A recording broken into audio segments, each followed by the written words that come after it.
how do you react when you receive a life-changing diagnosis and there's no treatment or cure really to deal with it?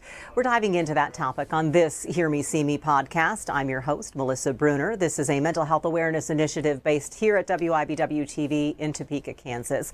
I'm combining two of my favorite causes today for the podcast. May is Mental Health Awareness Month. It is also NF Awareness Month. That's neurofibromatosis. It's a condition that causes tumors to grow on your nerves throughout the body. We're going to explain it a little bit more in just a moment. But I want to share with you a conversation of a man who is living with NF and who received a diagnosis that would alter his life. How he coped with that and ultimately is using that experience to help others is a valuable message. Please enjoy this Hear Me, See Me podcast. Matt, hey, welcome. Thank you so much for joining me for the conversation.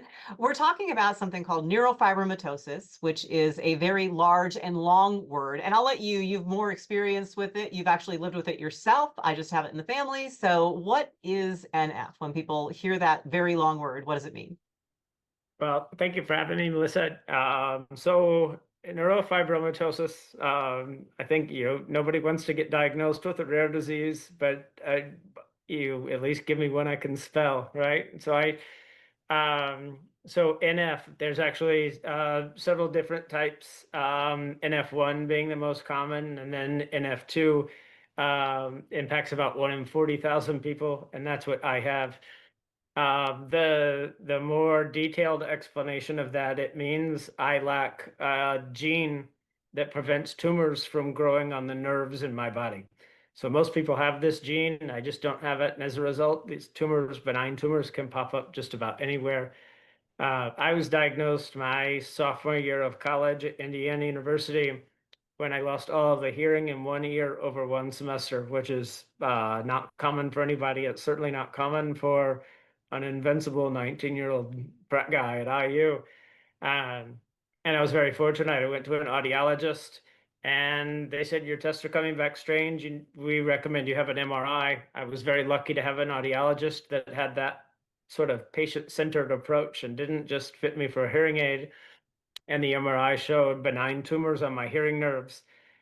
And when you have bilateral acoustic neuromas, which is a benign tumor on your hearing nerve, that's indicative of neurofibromatosis type 2 or NF2.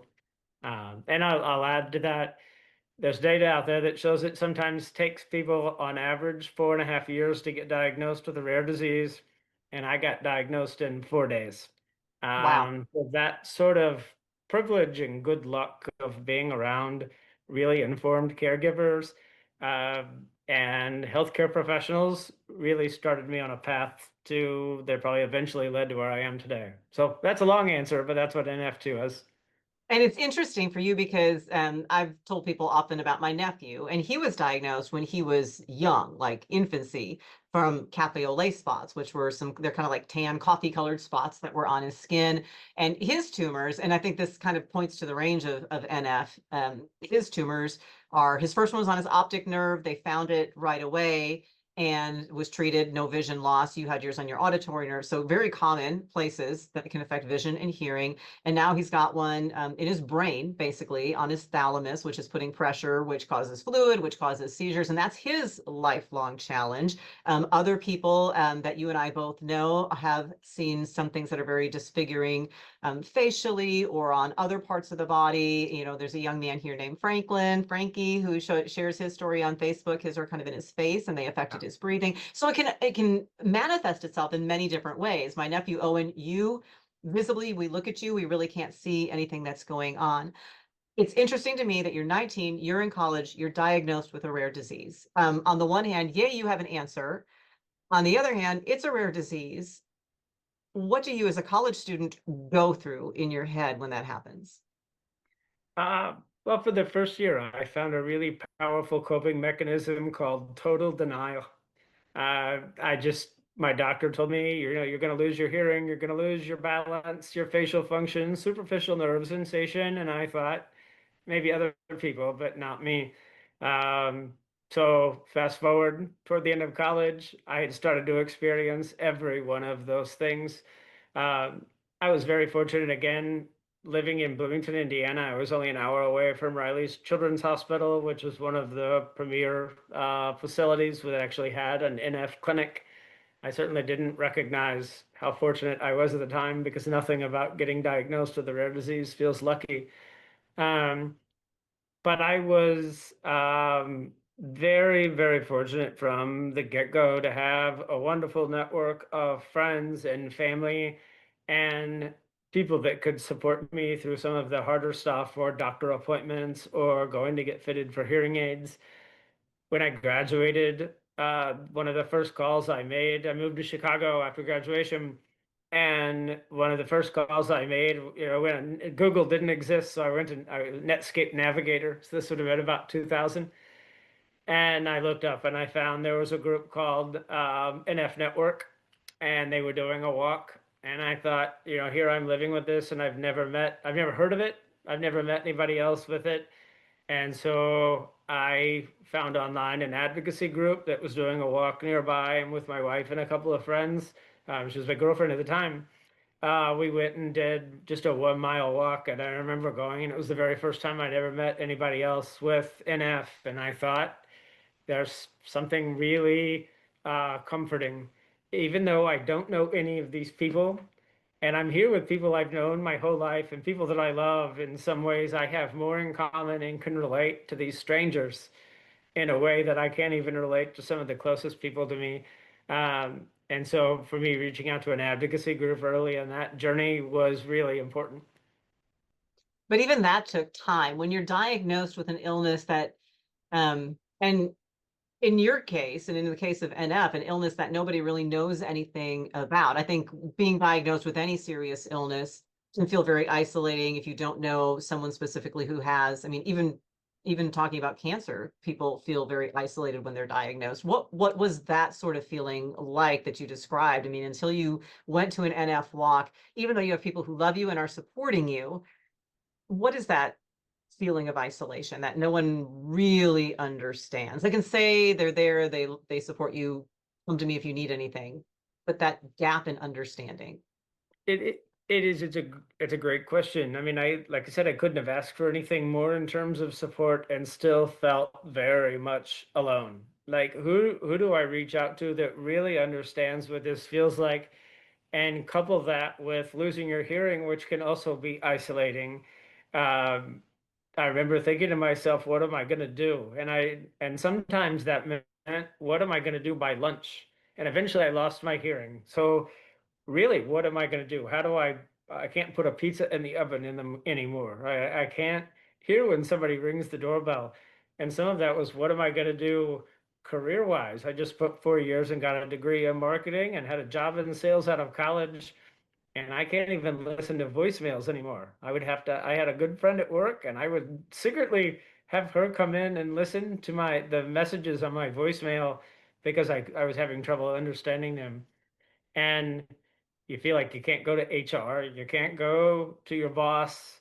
I can't go to my wife because she's not there. So you're left feeling very alone and making a lot of these day-to-day, sometimes day-to-day decisions, sometimes big life decisions. So it really is at times can be more difficult to manage mentally and emotionally than physically, even though we most often hear about physical manifestations. Just in the time we've been talking, I've talked about benign tumors and losing hearing and cafe au lait spots, and those are all physical things. Sometimes that's the easy part to navigate. That I, makes so I, much I sense. wish I had an answer for that, or I wish I could say, here are the 3 things I did that fixed that. But I'm 49 years old now, and I still find myself looking in the mirror and not seeing the person looking back that I expect to see because of facial paralysis from brain surgery 20 years ago. So, fortunately, those conversations, they kind of like hype yourself up in the morning. They don't take as long as they used to, but they're still there. And I think that's why I love having these conversations and sharing them with people, because I know that there are people listening to that, Matt, and they're going, exactly, right? That you're 49 years old. It's been 30 years since you were diagnosed, and you're still on that journey. Yeah. Yeah. I mean, there wasn't a point where somebody comes along and says, "Hey, we have the answer you've been looking for."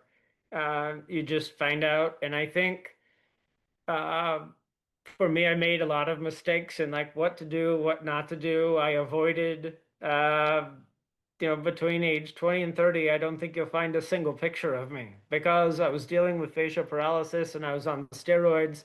So the side of my face that wasn't paralyzed was bloated from steroids. And I thought, I don't want a picture of me.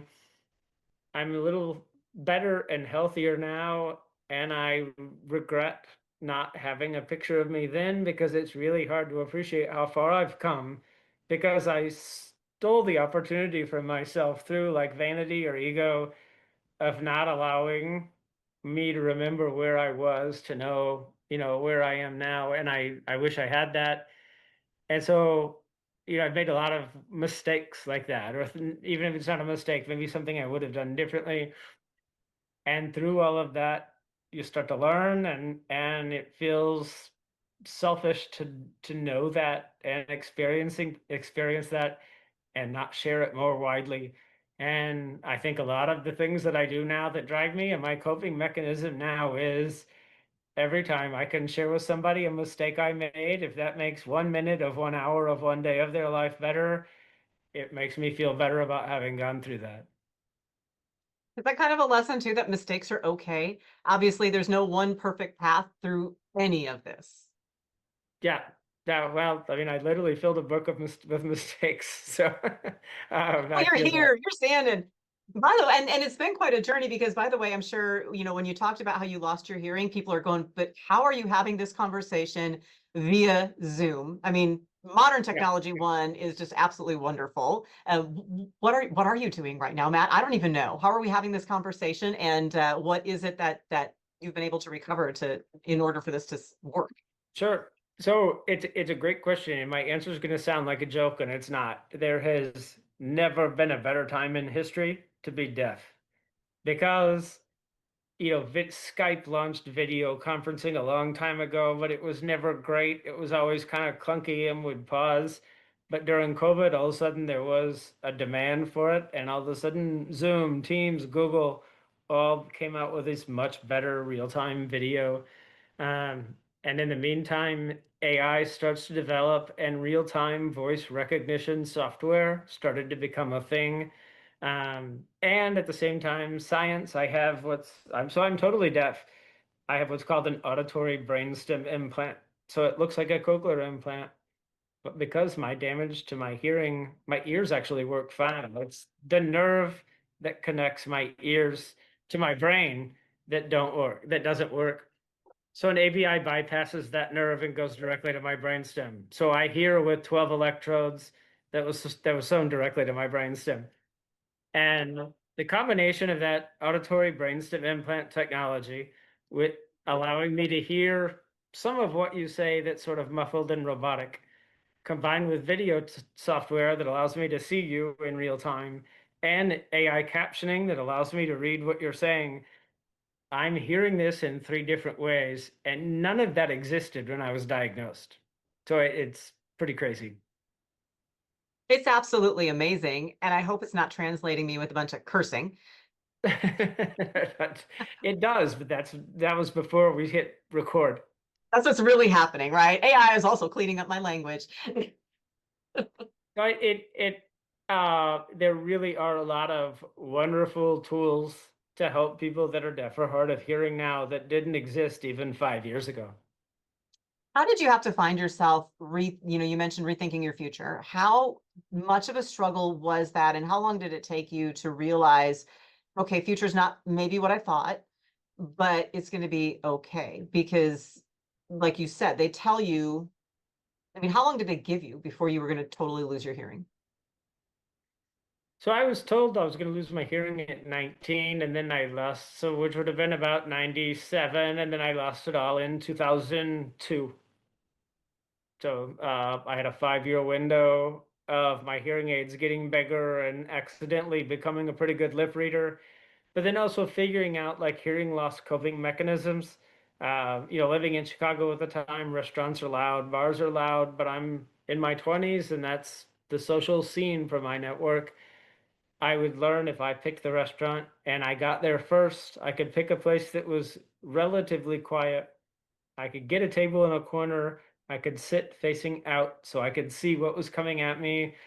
I grew to know where my environments work best. I would go to a wedding and immediately walk in and be like, okay, the band is over there. I want to sit over here, but I want to be able to face where the bride and groom are so that if the room gets quiet, I don't decide to tell a joke during the best man toast. Uh, you just learn like day to day in every environment, how to adapt to those scenarios. So when I did finally lose my hearing, I mean, there was a 6 month window before I got my implant where I was totally deaf, and those coping mechanisms really helped. Well, I know that one of your other coping mechanisms was music, and I want to get into what that led to. We're going to take a quick break, and we'll be back with the Hear Me, See Me podcast in a moment.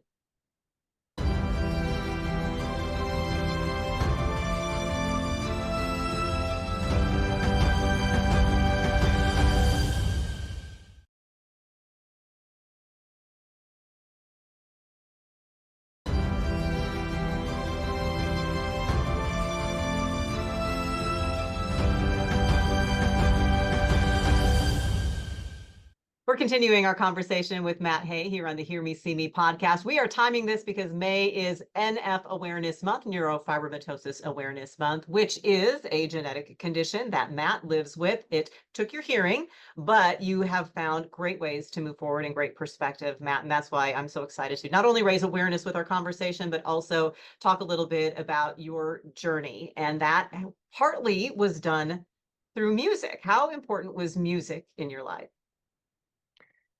Uh, my music career started. There were four people in my middle school band that played the trombone. And the writing on the wall about my long-term career as a professional trombonist was probably when, of the four of us, I was given the position of fifth trombone, which meant I wasn't even, so we had a first, second, and third, and the skill level goes down, and then they skipped four and they made me fifth. So music wasn't something that was a huge part of my life until I got to college, and you just start to get exposed to a lot of new music. And this sounds very cliche, but some of my best friends in college, my junior and senior year, were taking the history of the Beatles, the history of rock and roll, and I just, for the first time, for whatever reason, got introduced to the Beatles when I at 20, 21 years old. Um, and I thought I found my niche, and I really enjoyed the music and connected to the music in a way I hadn't before.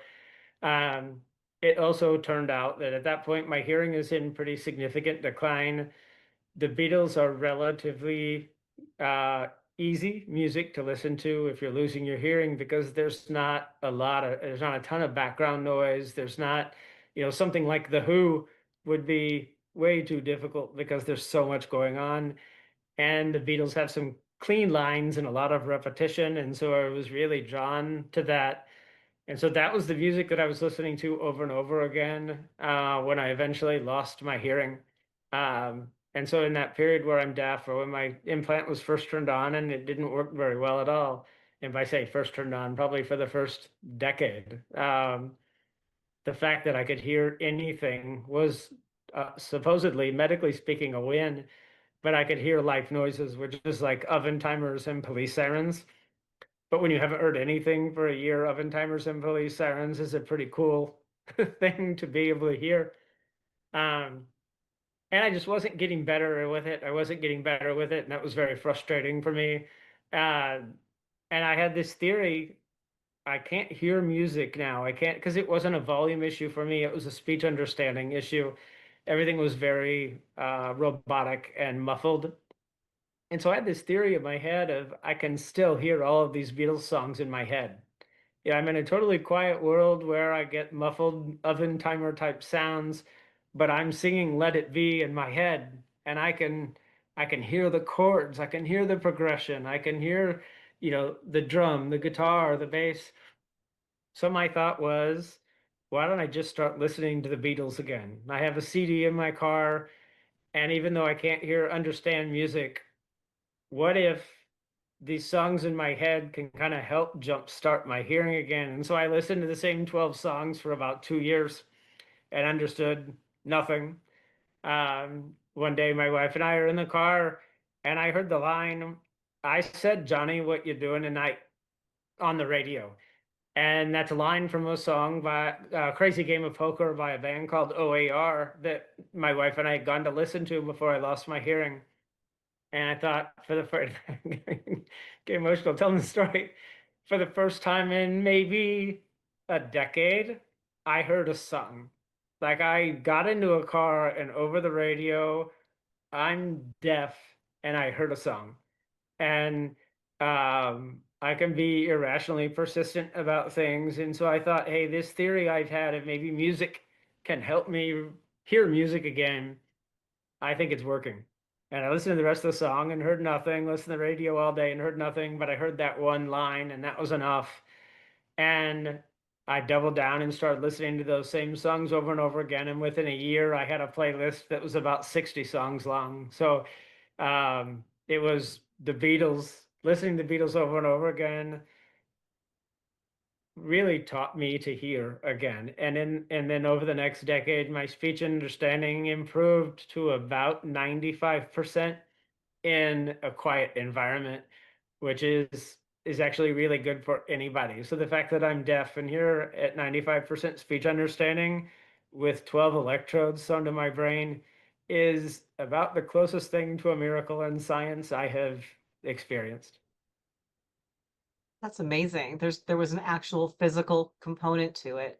I was just interested in the emotional component Oh, well, there, so because we all, let I me think, think of yeah. the best. No, I have a great way to explain this. And let me think how when you lose something that you care about or lose something that you love, everybody goes through stages of grief, and I felt that where I lost sound and music was sort of the most emotive aspect of sound, and so I grieved that loss. And then we've all lost a loved one or a pet, and you go through and you kind of hopefully you get to a point where you're like, well, this is just what the world is like without that person now, and you figure out how to navigate that new world. And I had gotten there, and then let's say you lost your aunt Kathy, and you kind of just get to a point where you've accepted the world without this wonderful Aunt Kathy, and you do your best to get by. And then one day Aunt Kathy walks out of a Walgreens and comes over to say hi. And I felt that way about music re-entering my life. And you'd probably hug your aunt harder than you ever have, and you'd never want to let go. And I think that's how I feel about music now. I have a playlist that's now 200 some songs, and I listen to them over and over again all the time because I feel like I am welcoming back this thing that I love that I thought I had lost. But you put it in a book, Soundtrack of Silence, correct? That's right. And you narrowed it down. I did. I narrowed it down. I really the point of the book was there's something felt very egotistical about being a at the time 45-year-old white dude and thinking the world needs to hear how hard life is for me. There's a lot of structure in the world that have put me in a position to be successful, and I'm sure I've taken all of that for granted. Um, and so it felt a little bit egotistical. But going back to the mistakes that I mentioned, I could have really used some kind of roadmap or at least heard from someone else's experience. And so I decided the selfish thing wouldn't be to write the memoir. It would be if I have something that can help somebody else, or certainly would have helped me 25 years ago, it would be selfish not to try to put that on paper. And so I started sharing, writing down and putting on paper some of my anecdotes and experiences of diagnosis and losing my hearing and regaining my hearing and the music story I shared with you. And as I was writing the songs, like quite literally soundtrack of what I was writing, I would write about the experience of driving with your friends when you're a teenager and rolling the windows down on a summer day, and then Prince's 1999 is blasting. I could hear those things as I was writing, And that ended up becoming a pretty significant hook in the book. And that's why it's called Soundtrack of Silence. It's really my story overlaid with the soundtrack of my life through all of those experiences. Um, and it actually made it easier to write because I remember thinking like, what more do I want to tell? And Don't Let the Sun Go Down on Me came on in the car, a great Elton John song. And as that song came on, I remember feeling as a 22-year-old losing my hearing and feeling frozen here on the ladder of my life, which is a line from that song. And so when the song came on, I remember getting home and in my phone writing, I have 5,000 words for the book about that feeling of what it's like to be a lonely 22-year-old wondering, is is this it for my life? Like is are all of my rare disease and health issues going to limit me from moving up any kind of ladder anymore? And so that song prompted me to write more, and I thought, let's just combine them all together. So uh, that ended up being Soundtrack of Silence. And you are very humble because this story has resonated, right? I mean, I think as a patient advocate, I I know, and even now I'm telling my story. My goal is always, I hope people listen to this and then never think about me again. I hope they read the book and never think about me again. I hope they read it and pick out or listen to this and pick out parts that can help them in their life and then make it about them. Um, and if my story resonates in a way that helps make that more widely possible, what's cooler than that? What would you hope anyone listening or reading the story, what do you want them to be the main takeaway? If they've heard nothing else from your journey, what do you hope they take away from it? Oh, I I know when I walk through a Kroger or a Home Depot that people look at me with facial paralysis and an unsteady gait, and they stare at this thing on my head, and they probably make assumptions about who I am or what I do or what I'm capable of doing. And it took a while, but I have used that as like motivation to try to do bigger things so as not to let someone else's bias or preconceived notion about me. I don't want it to, whatever they're thinking, I don't want that to be true. I want to exceed that. So where I think that is more hopefully widely relatable, and to answer your question, uh, I would encourage people not to let anybody else ever define what they are capable of doing. That we are the only ones that can control, we are the only ones that get a vote in what we are physically, emotionally capable of doing and accomplishing. Um, I'm not going to climb Mount Everest. That's okay. And I will accept that and I will find a different way to channel my interest and energy, but I'm not going to not climb Everest. My limitation is not because you told me I couldn't. It's because I decided that's something that wasn't right for me. And I think it's easy for all of us, whether you have a rare disease or not, to fall into the trap of letting other people, even with the best intentions. To use an example I gave earlier, I had some of the world's foremost brain surgeons and ENTs tell me your implant is going to allow you to hear life noises.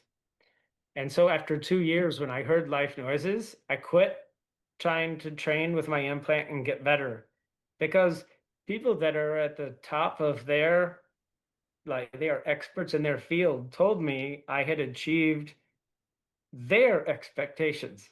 And it took me another few years to kind of come to terms with the fact that, well, I'm not okay um, letting somebody who doesn't really know me define what a ceiling for me is. And that was a big moment for me. And I hope that is very relatable, that sometimes you get doubters, but sometimes even your own friends and family might unintentionally limit what you're capable of doing. Don't be afraid to push back.